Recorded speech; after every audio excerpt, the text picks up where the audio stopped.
Hello, my friends. How are you? Welcome to another episode of 30 Albums for 30 Years, 1964 through 1994, where we look at the most impactful albums during those years, 30 albums for each year. I am your host, Jay Sweet. Today, Bob Dylan's Highway 61 Revisited, released August 30th, 1965, Columbia Records, and recorded between June and August of 1965. Let's get into it.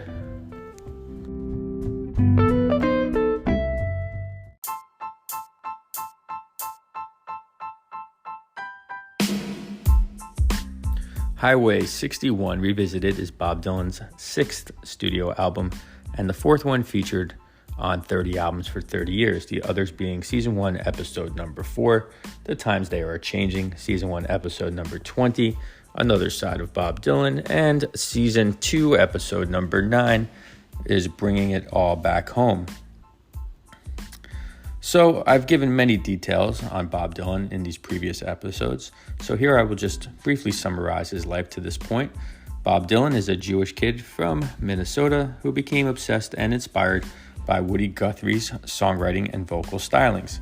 He became a significant voice for a generation of college-aged and educated Americans looking for music with meaningful lyrics. Dylan then began moving away from protest music and into a more electric sound at the Newport Folk Festival on July 25th, 1965, which angered many of his core fans. Bob Dylan was clearly one of the most important songwriters and artists of the mid-1960s. His protest music and thought-provoking lyrics were unmatched at that time. Highway 61 Revisited is the first truly electric album for the recently converted acoustic folky.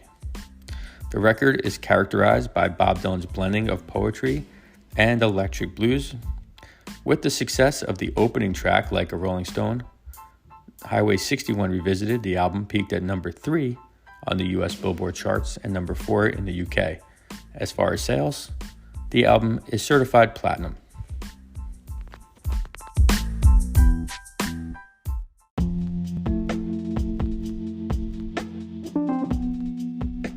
Highway 61 connects Duluth, Minnesota, where Bob Dylan was born, to major musical cultural hubs like St. Louis, New Orleans, and the Mississippi Delta.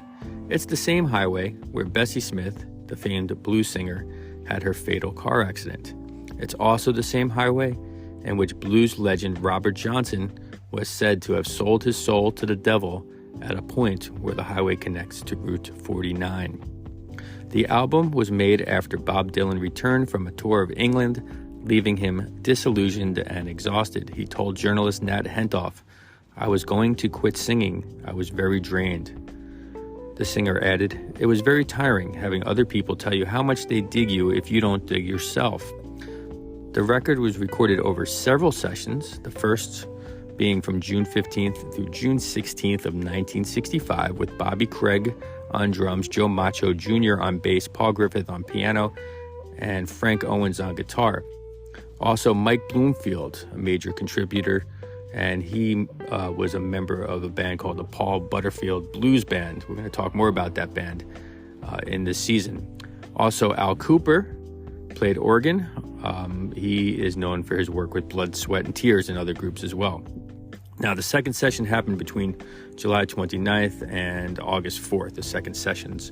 And after spending a month in his Woodstock home to write, he gathered some more musicians for these sessions. For these dates, we have Harvey Brooks replacing Macho on bass.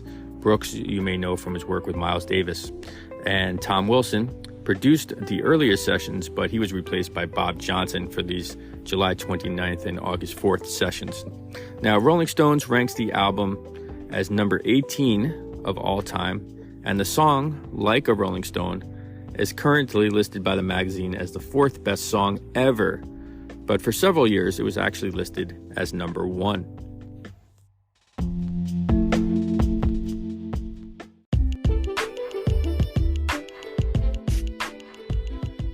Now, in the past episodes, I have discussed my overall thoughts on Bob Dylan, but will briefly do so again.